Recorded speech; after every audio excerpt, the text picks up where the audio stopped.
Hello guys, my name is MD Ansari and I am here for online classes, and the name of this online class is Fusion Tutorials. Okay, so I am here to deals about the मैं अपने another lecture के साथ यहाँ पे हूँ, and this lecture is from the chapter number 6 from biology, that is from the class 10, and the name of this chapter is life process, and in this class I am going to deals about the process of photosynthesis. Okay, so all of you have to give attention here, okay, because the process of photosynthesis is very mandatory type of process, and this topic, that is photosynthesis, is uh, most important from the examinations point of view. So all of you have to give your fully focus here. Okay, so now let's begin.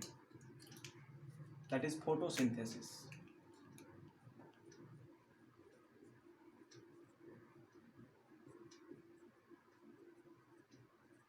At first, what is the meaning of this photo? Okay, what is the meaning of this photo? The meaning of this photo is light. Which type of light? Sunlight. And synthesis means to produce. So what produce? Here the aim is the production of the food. Okay, production क्या करना है? Food का production. Okay, so we can say that in one sentence we can say that photosynthesis is the process in which plants photosynthesis is the process in which plant making their own food with the help by the in presence of sunlight, as well as in presence of chlorophyll. Okay, so this is the process of photosynthesis. So it is quite simple. Now I am going to write down the equation of the process of photosynthesis. Equation ये clear करेगा कि photosynthesis का process कैसे होता है. When 6 molecule of carbon dioxide is react with 12 molecule of water in presence of what? In presence of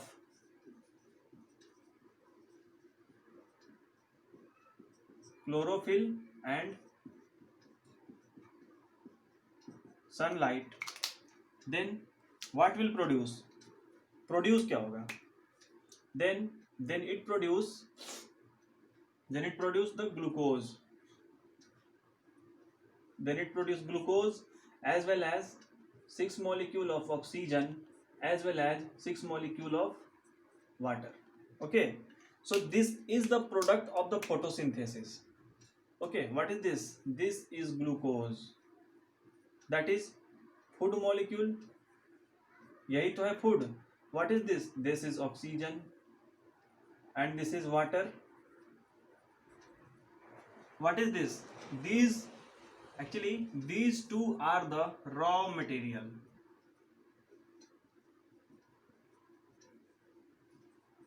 These two are the raw material. Why it called raw material? इसको raw material क्यों बोला गया? Raw material इसीलिए बोला गया because here CO2, that is carbon dioxide, is present. तो carbon dioxide क्या है? It is raw material. क्यों रॉ मटेरियल है? Because we exhale the gases, we exhale the respiratory gases like CO2. So that is why we can say that CO2 is the waste material as well as water. So here water is also the waste material. Why? Because water is present inside the soil, and inside the land, the plant have the tendency to sucking the water through their root. तो यहाँ पर plant क्या कर रहा है कि root से पानी को ऊपर खींच रहा है. So that is why here we can say that this water molecule is also commonly said to be the raw material. तो इस इक्वेशन को हम लोग देख करके बोल सकते हैं कि photosynthesis is the process when the carbon dioxide and water is combined with each other in presence of chlorophyll and sunlight, then it capable to synthesize the food molecule, that is glucose, that is oxygen, that is water. Now what is the use of this glucose? अब इस glucose का use क्या है? So as we know that this glucose is food material, और हम लोग ये जानते हैं कि प्लांट में जो भी फूड वगैरह बनते हैं वो प्लांट्स में स्टोर्ड हो जाते हैं इन द फॉर्म ऑफ स्टार्च के फॉर्म में प्लांट्स के अंदर फूड मटेरियल्स रिजर्व होते हैं. ठीक है। और ये होते कहाँ पे हैं? लीफ में। और कहाँ पे होते हैं? फ्रूट्स में। और कहाँ पे होते हैं? जितने भी प्लांट्स के एडिबल पार्ट्स हैं, all edible parts are contained by the starch. सारे के सारे एडिबल पार्ट्स में स्टार्च ही मिलेंगे। Now what about oxygen? So as we know that oxygen is the respiratory gas. ये क्या है? रेस्पिरेटरी है। तो इसका यूज कहाँ पे होगा? Intake of oxygen. हम लोग क्या करते हैं? ऑक्सीजन को लेते हैं because all the living organism do breathing for survival. जिंदा रहने के लिए सारे ऑर्गेनिज्म को क्या चाहिए? ब्रीदिंग करना चाहिए। और ब्रीदिंग के लिए क्या है? Oxygen is most important. We inhale oxygen and we exhale CO2. Okay, so when we inhale oxygen, when plant produce, when plant perform photosynthesis, then glucose is formed. Glucose बना जिसका use हम लोग देख चुके हैं। उसके बाद और क्या बना? ऑक्सीजन बना, जो कि हम लोग क्या करते हैं? इनहेल करते हैं। Now water. वाटर क्या होता है? वाटर हमारे पास में हमारे सराउंडिंग्स में रिलीज हो जाता है। ठीक है, water is released. Water release हो जाता है by the process of transpiration. Transpiration नाम का एक प्रोसेस होता है जिसके थ्रू वाटर रिलीज हो जाता है। So now this is the process of photosynthesis. और जब ये वाटर रिलीज होता है सराउंडिंग्स में तो क्या करता है कि इन द फॉर्म ऑफ ट्रांसपीरेशन के प्रोसेस से वो बाहर निकलता है। So what is the meaning of transpiration? What is transpiration? So transpiration is the process, okay, transpiration, okay, transpiration is the process in which plant lose their excess amount of water in the form of water vapor. So this process is commonly said to be transpiration. अब water vapour निकल रहा है plant से through किसके through? Through stomata. Water vapour through stomata. ठीक है। So now what is stomata? हम लोग को यहाँ पर 2-3 टर्म देखने को मिला जिसके बारे में हम लोग डिस्कस करेंगे। One is chlorophyll and one is stomata. So now I am going to deal about the stomata as well as chlorophyll. Okay, so now I am going to deals about the stomata as well as chlorophyll. So all of you have to focusing here. Okay, so this is the process of photosynthesis. इस photosynthesis से हमको क्या क्या outcome मिला? Food मिला, that is glucose मिला, और क्या क्या मिला? ऑक्सीजन मिला, और क्या मिला? कार्बन डाइऑक्साइड मिला, सॉरी वाटर मिला. आउटकम हमारे पास में फोटोसिंथेसिस का ये था. Now I am going to deals about the chlorophyll. Chlorophyll क्या है? हम लोग ये जानते हैं कि एवरी प्लांट और every animal have the cell. सबके पास सेल होता है and cell is the functional unit of life. And as we know that the plant cell as well as animal cell both are the different with each other. बहुत सारे manners में different है, बहुत कुछ मिलता भी है, बहुत कुछ अलग भी है. तो अलग क्या चीज़ है ये देखा जाए. जैसे कि प्लांट्स में हमारे पास में एक सेल ऑर्गेनेल होता है जिसका नाम होता है plastids. Plastids, what is plastids? हमारे पास प्लांट में एक सेल ऑर्गेनेल होता है जिसका नाम होता है प्लास्टिड. और प्लास्टिड्स के दो कंपोनेंट्स होते हैं. There are two components of plastids are found. सबसे पहला होता है हमारे पास में क्रोमोप्लास्ट. ओके सॉरी यस, सबसे पहला होता है क्रोमोप्लास्ट. ठीक है, इस क्रोमोप्लास्ट का दो पार्ट होता है. Number 1 is chloroplast and number 2 is chlorophyll.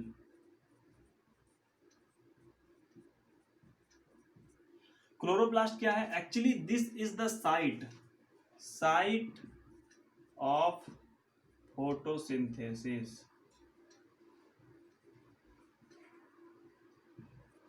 Photosynthesis इस क्लोरोप्लास्ट में ही होता है because this chloroplast have the tendency to catch the sunlight, this chloroplast have the tendency to hold the sunlight, to hold the heat of sunlight, which is very important for the process of photosynthesis. So that is why this chloroplast is very important.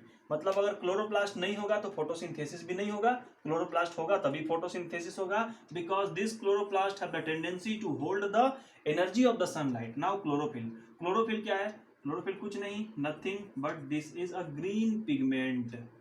हम लोग जो भी plants देखते हैं जो हमें हरा हरा कलर का दिखाई देता है, दो green colour is due to the presence of chlorophyll. अगर किसी प्लांट में क्लोरोफिल नहीं है तो प्लांट ग्रीन नहीं होगा, किसी प्लांट में क्लोरोफिल है तो प्लांट भी ग्रीन होगा. So this chlorophyll is mainly responsible for the green colour of the plant. Okay, this chlorophyll is mainly responsible for the green colour of the plant and this chloroplast is mainly responsible for the process of photosynthesis. अब बात करते हैं लाल साग की.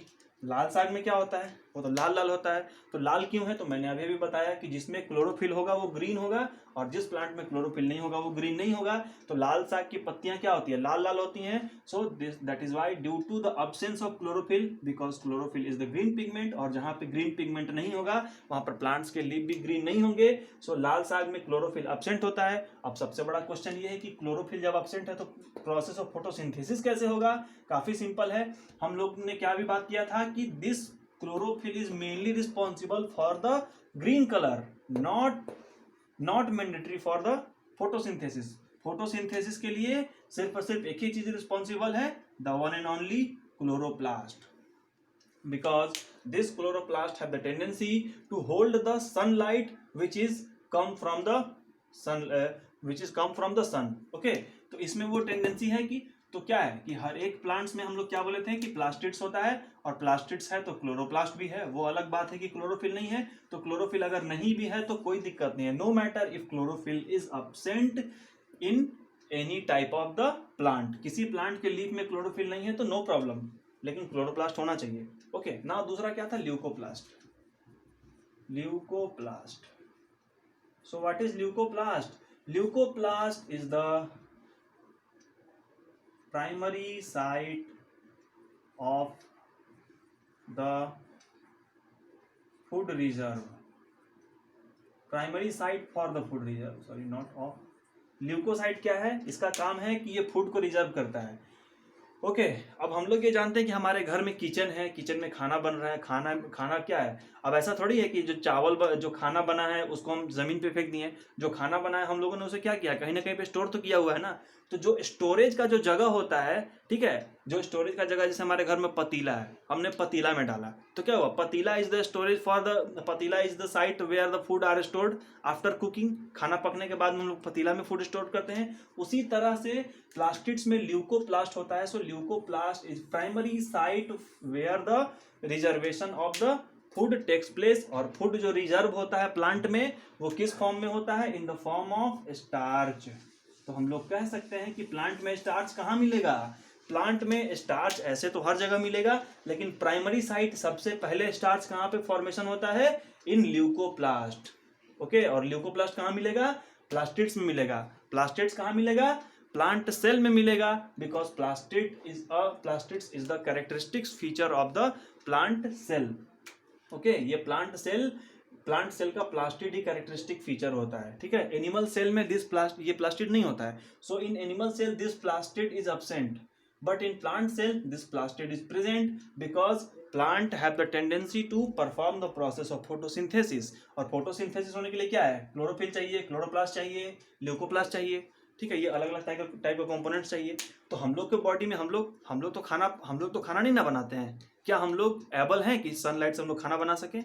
घर में खाना पकाना और सनलाइट से खाना बनाना, this two are the very different type of things. So don't be confuse. इन दोनों के बीच में कंफ्यूज नहीं होना है. खाना पकाना अलग है और सनलाइट से खाना बनाना अलग है.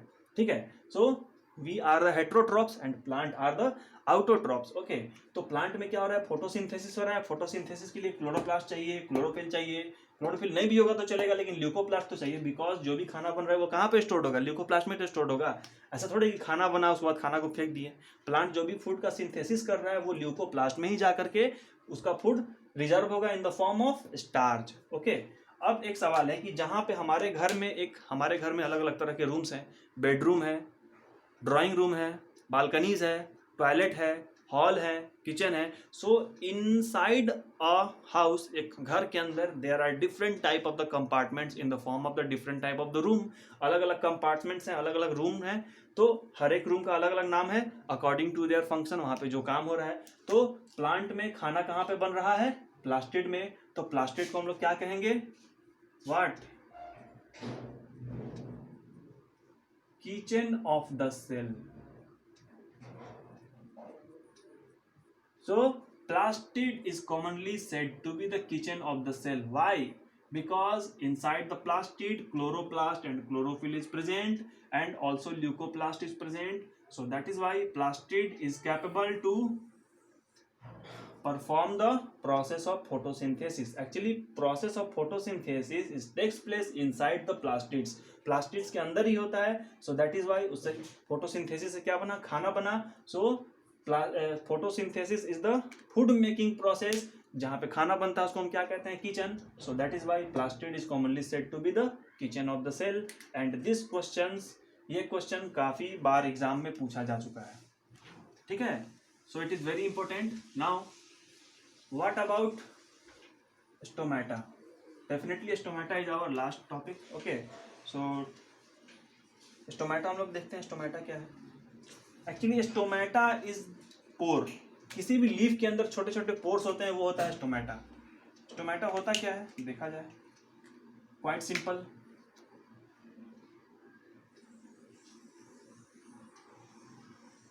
This is the diagram of the stomata. Okay, this is the diagram of the stomata. ये है stomata. So this is two bean shaped structure. So this is commonly said to be the stomata. Actually stomata is the pores which is found inside the leaf. किसी leaf के अंदर stomata होता है. Stomata क्या होता है? पोर होता है. एक्चुअली फुल स्टोमेटा पोर नहीं होता है. मैं बताऊंगा अभी कहाँ पे पोर होता है. So this is chloroplast. ये क्या है? क्लोरोप्लास्ट. हम लोग क्या जानते थे? Chloroplast is the site of photosynthesis. उसके बाद ये क्या है? Guard cell. गार्ड सेल का काम क्या है बता रहा हूं. और ये क्या है?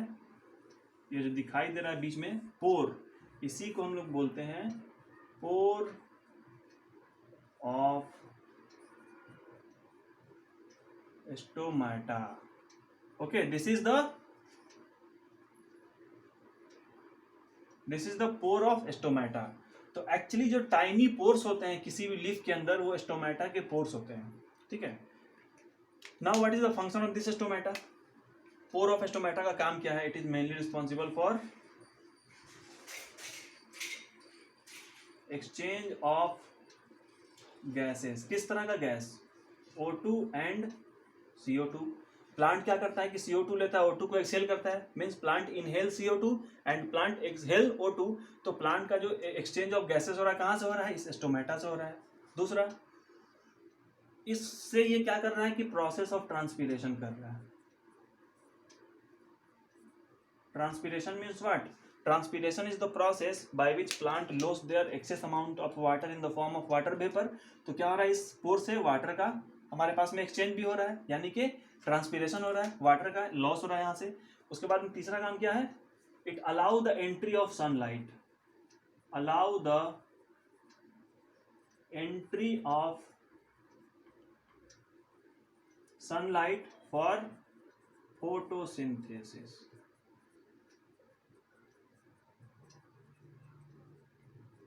ओके. तो ये स्टोमेटा का पोर तीन तरह का मेन काम कर रहा है. So this 3 point is more than sufficient for your board examinations point of view. So this is quite simple. ये क्लोरोप्लास्ट का काम क्या है? Actually this is the site where the process of photosynthesis takes place. अब guard cell. तो guard cell का काम क्या है कि गार्ड सेल जो है स्टोमेटा के पोर को रेगुलेट करता है. Suppose that this is stomata. Okay, suppose that this is stomata. अब क्या होगा कि जब ये ओपन हुआ तो क्या यहाँ से पोर बना. So this is commonly said to be the pore of stomata. और ये क्या है? Actually this is the guard cell. और इस गार्ड सेल के अंदर क्या है? क्लोरोप्लास्ट है. और ये भी क्या है? स्टोमेटा का एक दूसरा वाला पार्ट है. और ये क्या है? स्टोमेटा के बीच का पोर है. तो गार्ड सेल क्या करता है, इस अपर्चर को, ये जो अपर्चर इसको रेगुलेट करता है जब ये अपर्चर क्लोज ओपन होता है. So it is due to the guard cell. So guard cell are mainly responsible for regulating the pore of the stomata. Means we can say that guard cell are mainly responsible for the closing and opening of the pore of the stomata. So this is all about the stomata. अब सवाल है कि stomata आखिर खुलता और बंद कैसे होता है. कुछ तो होगा, अपने से तो नहीं होता होगा. तो उसको हम लोग कहते हैं mechanism of closing and opening of the stomatal pore. Okay, सबसे पहला opening mechanism.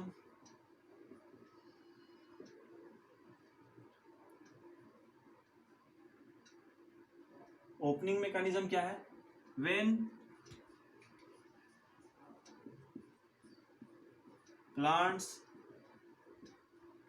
Absorb water then swell up. जब भी कभी भी स्टोमेटा स्वेल अप होगा. स्टोमेटा स्वेल अप कैसे होता है? स्टोमेटा है, जब ये स्वेल होगा तो क्या होगा, ये सब इसका पूरा ये वाला जितना पोर्शन है सब पोर्शन स्वेल होगा. ये दोनों ऐसे हैं, जब स्वेल होगा तो क्या होगा, दोनों एक दूसरे पे फोर्स एक्सर्ट करेगा और फोर्स एक्सर्ट करने की वजह से क्या होगा, ये पोर्स अपने आप खुल जाएगा. So when plant absorb water then the pore of stomata will be open. जब प्लांट वाटर को एब्जॉर्ब करेगा तो क्या होगा, स्टोमेटा का पोर अपने आप खुल जाएगा. सो this is the opening mechanism. Now the closing mechanism of the stomata. Stomata का क्लोजिंग मैकेनिज्म क्या है? Closing mechanism. What is the closing mechanism of stomata? So it is quite simple. When plant loss water, then stomata क्या करता है फिर? Then stomata shrinken. और stomata जब फिर से एक बार सिकुड़ जाएगा तो क्या होगा?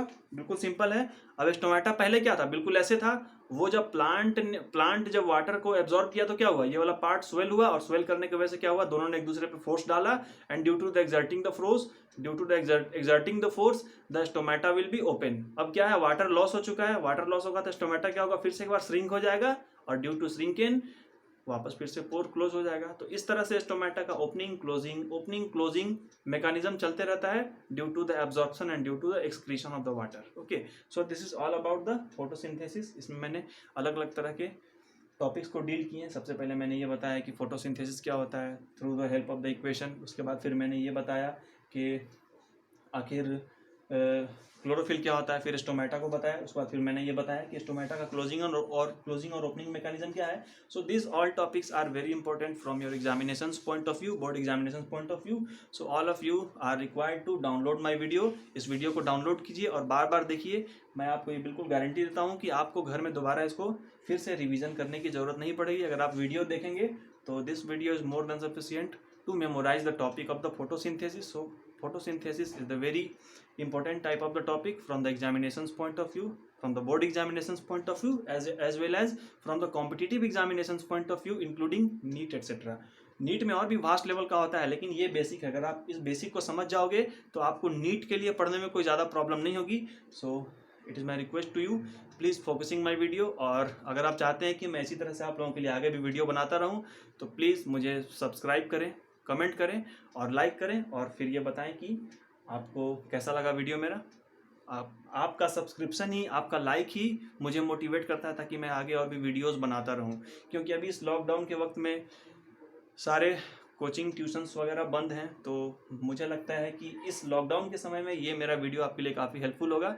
सो प्लीज़ भूलिएगा नहीं, fusion tutorials, and my name is MD Yahya Ansari. So all of you have to do the like and hit the and subscribe and do the subscribe. Okay, आप लोग सब्सक्राइब कीजिए, लाइक कीजिए और comment box में बताइए. So this much for the day.